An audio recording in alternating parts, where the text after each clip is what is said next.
In my day, things have really changed, right? I mean, I remember learning about aerial photography and then learning how people were putting cameras on kites and air balloons before, we could really use these remote vehicles. The Division of Forestry does a whole bunch of things. We manage our state forests. We also help manage some of the county forests as well. And we inventory those forests. We also create policies around forest management and work with private landowners as well on helping them create stewardship plans for their forested land.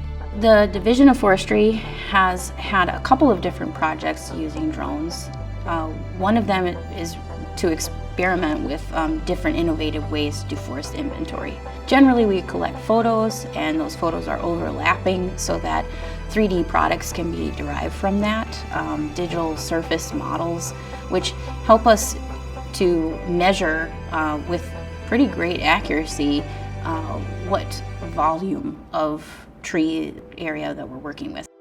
It's getting us pretty pictures, but it's also getting us this incredible 3D data to really tease out many different things that we really couldn't have done without it.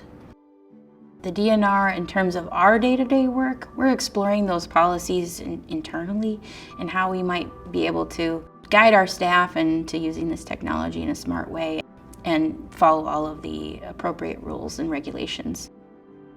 In terms of public use of drones on state land, we want to be safe and we want to be cognizant of the FAA rules of not flying over people, not violating privacies of like campgrounds and day use areas, things like that.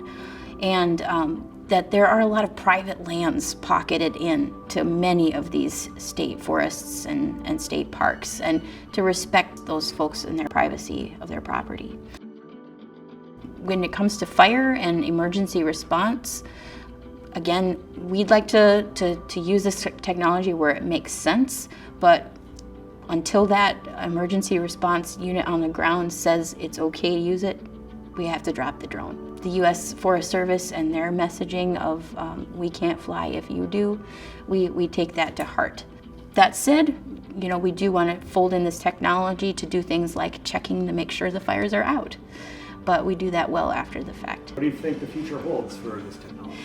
We have hundreds of ideas for how we can use this, for monitoring, for mapping areas that really haven't had a good map done yet, and for these things that really require multi-temporal looks. So as things change over time, as we manage it in this way or that way, what was the effect?